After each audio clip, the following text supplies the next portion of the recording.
नमस्कार। RJ रोहिका Sharma channel में आप सभी का स्वागत है। आज की हमारी कहानी का नाम है माँ और बेटा, जिसके लेखक हैं R.K. नारायण जी। कहानी शुरू करने से पहले मैं आप सभी से अनुरोध करना चाहूँगी कि हमारे चैनल को सपोर्ट करने के लिए इसे सब्सक्राइब ज़रूर करें। अगर आपको हमारे कहानी सुनाने का तरीका, हमारी आवाज़ अच्छी लगती है तो कृपया करके कहानी को लाइक करें, शेयर करें, कमेंट करके हमें बताएं कि आपको कहानी कैसी लगी। तो चलिए बिना समय व्यर्थ किए कहानी शुरू करते हैं। जब वह आधा खाना खा चुका, रामू की माँ ने शादी का विषय फिर उठाया। रामू ने इतना ही कहा, तुम फिर वही बात करने लगी। वह गुस्से से ज्यादा मजे ले रहा लगता था, इसलिए माँ ने एक एक कर लड़की के अच्छे गुण गिनाए। उसके भाई की बेटी अब 14 वर्ष की हो रही है, देखने में अच्छी है और भाई अच्छा दहेज देने को तैयार है। वह खुद बूढ़ी हो रही है और घर की देखभाल से, काम से छुट्टी चाहती है। कभी भी ऊपर जा सकती है और उसके पीछे रामू के लिए कौन खाना पकाएगा और कौन उसकी देखभाल करेगा। और सबसे महत्वपूर्ण तर्क यह था कि शादी के बाद आदमी का भाग्य पलटता है। फसल उस हाथ पर निर्भर नहीं करती जो हल पकड़ता है, उस पर करती है जो हांडी पकड़ता है।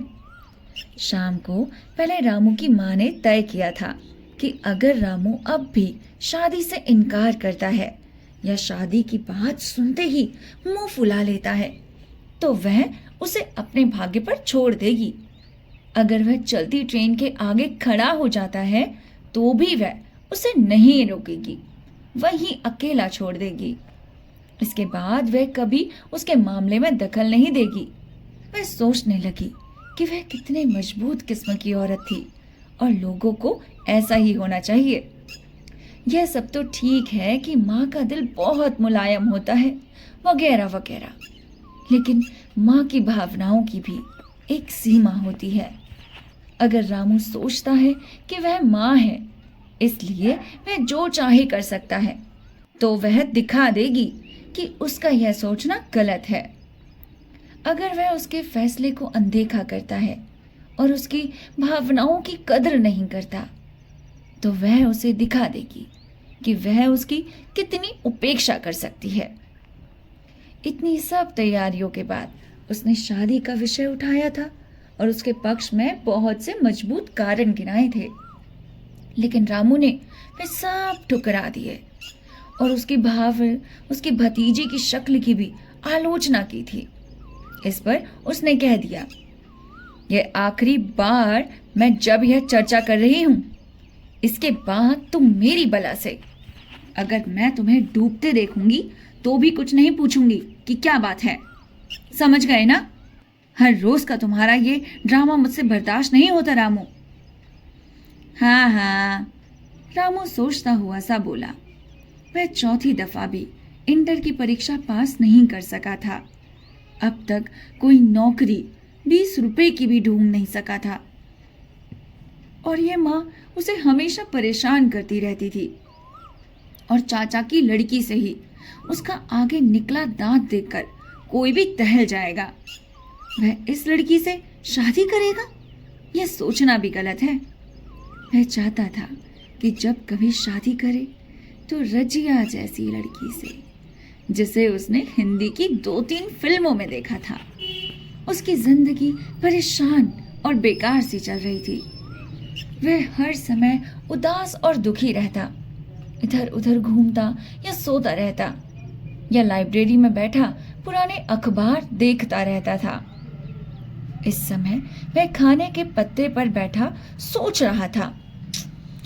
माँ उसे कुछ देर देखती रही, फिर बोली, मुझे तुम्हारे चेहरे से नफरत है रामू। हर उस आदमी से नफरत है जो ऐसा चेहरा लिए पति के सामने बैठा रहता है। 10 दिन पहले विधवा हुई औरत का चेहरा भी तुमसे ज्यादा खुश नजर आता है। दिन भर बस एक ही मनहूसियत फैलाए बैठते हो। क्या है ये? इस प्रकार से कौन अपने चेहरे को बनाकर बैठा रहता है? उसने जवाब दिया, तुम सब ये बातें इसलिए कह रही हो ना क्योंकि मैंने तुम्हारे भाई की बेटी से शादी करने से मना कर दिया है। अरे जा जा जा, मुझे तेरी परवाह नहीं। वह तो बड़ी भाग्यवान लड़की है और उसे बहुत अच्छा पति मिलेगा। रामू की माँ को उसका चिड़चिड़ा चेहरा पसंद नहीं था। ऐसा किसी का भी चेहरा उसे पसंद नहीं था। उसे उदासी अच्छी नहीं लगती थी। यह उसे असहाय थी। वह देर तक बोलती रही तो लड़के ने कहा, अरे माँ बंद करो ये बकवास। माँ ने जवाब दिया, मेरी जिंदगी खत्म हो रही है। बहुत जल्द अब मेरा बोलना बंद हो जाएगा। अब तुम मुझसे कहते हो बकवास बंद करो। यह नौबत आ गई है। वाह रे वाह, मैंने तो सिर्फ ये कहा है कि मुझे खा लेने का वक्त चाहिए। अरे माँ, मैं सिर्फ ये कह रहा हूं कि मुझे खाने दो। हाँ हाँ, अब तुम्हें काफी समय मिलने लगेगा। जब मैं चले जाऊंगी तो तुम्हारे पास समय ही समय हो जाएगा बेटा। और वैसे भी अब तो तू मुझे मुंह बंद करने के लिए ही कह ही रहा है, तो बस बंद कर देती हूँ। कुछ समय भगवान मुझे उठा भी लेगा। बस तू अपने समय पे खाइयो पियो, तुझे कोई कुछ ना कहेगा, कोई ना टोकेगा। रामू कुछ नहीं बोला, चुपचाप खाता रहा। माँ कहने लगी, मैं तो सिर्फ यह चाहती हूँ कि खाते समय तुम जरा ज्यादा आदमी दिखाई दिया करो। अरे हर वक्त ये मनहूसियत जैसा चेहरा। यह खाना खाकर कैसे आदमी दिखा जा सकता है, यह बताओ तो। क्या कहा? माँ चीख कर बोली, इतने अच्छे हो तो आदमियों की तरह कुछ कमा कर लाओ। पैसा फेंको और कहो कि क्या खाओगे। निकम्मे रहकर अच्छा खाना मांगते शर्म नहीं आती? बेशर्म कहीं का। खाना खत्म करके रामू चप्पल पहनने लगा। माँ ने पूछा, अरे ओ, खाना ठूसने के बाद कहाँ चल दिए? कहाँ निकल रहे हो? बाहर। सूखा सा जवाब देकर रामू दरवाजा छोड़कर घर से निकल गया। माँ का दिन का काम निपट गया था। उसने रसोई धो डाली थी, बर्तन मांजकर करीने से लगा दिए थे और छोटी सी झाड़ कोने में रखकर रसोई की खिड़की बंद कर दी थी। फिर दरवाजा बंद करके लालटेन हाथ में लेकर वह बाहर कमरे में आई। सड़क का दरवाजा चौपट खुला था। लड़के की लापरवाही से उसे गुस्सा आया। यह इतना गैर जिम्मेदार है कि घर का मुख्य दरवाजा खुला छोड़कर चला गया। यहाँ वह है कि रात दर रात रसोई और घर की खिस खिस कर सफाई करती मरी जाती है। उसे यह सब नहीं चाहिए तो वही क्यों कर कर के मरती रहे। अब इतना बड़ा हो गया है कि जिंदगी की जिम्मेदारियों को संभाल सके। अरे संभाले खुद से अपना घर। उसने अपना छोटा सा लकड़ी का डब्बा निकाला और उसमें से एक लौंग, एक इलायची और एक सुपारी का टुकड़ा निकालकर मुंह में रख लिया। इन्हें चबाते हुए उसे कुछ शांति का अनुभव हुआ। फिर दरवाजा उठाकर जमीन पर लेट गई और सोने की कोशिश करने लगी। रामू कहाँ गया होगा? कहीं उसे कुछ हो तो नहीं? अरे नहीं, कहाँ चला गया? लेकिन यह सोच सोचकर उसे परेशानी होने लगी। उठकर उसने चटाई लपेटी, बाहर आई और वही चटाई बिछाकर लेट गई। मन में भगवान राम का नाम लेना शुरू कर दिया जिससे परेशानी कम हो। वह जपती जाती थी, सीताराम सीताराम सीताराम सीताराम सीताराम। लेकिन अचानक राम का नाम भूलकर रामू का नाम लेने लगी। उसकी फिक्र फिर लौट आई थी। जाने से पहले उसने क्या कहा था कि मैं जरा टहलने जा रहा हूँ, फिक्र मत करना, जल्दी लौट आऊंगा। नहीं, यह नहीं कहा था उसने। वह यह कहने वाला लड़का नहीं है। यह लड़का अपने आने जाने के बारे में कुछ पता था क्यों नहीं है। उसके इस व्यवहार से डर लगने लगता है। लेकिन उसकी अपनी जबान भी तो कड़वी और गुस्सा बड़ा तेज है। खाने के समय उसने जो बातें कही वे सब अच्छी नहीं थी। जिंदगी में वह अपने इस स्वभाव से दुखी रही थी। उसे जब गुस्सा चढ़ता तो वह सब कुछ भूल जाती थी। वह जानती थी कि यदि वह कुछ कम बोलती तो उसका पति भी कुछ ज्यादा साल जिंदा रह सकता था। रामू ने खाने के बारे में कुछ कहा था। कल से वह सब्जियां ज्यादा बनाएगी और ज्यादा ध्यान देकर खाना पकाएगी। यह सोचते सोचते उसे नींद आ गई। दूर कहीं 1 बजे का घंटा बजा। अरे 1 बज गया। वह जग कर उठ बैठी और रामू रामू पुकारने लगी। उसे यह सोचते हुए डर लगने लगा कि रामू ने क्या किया होगा।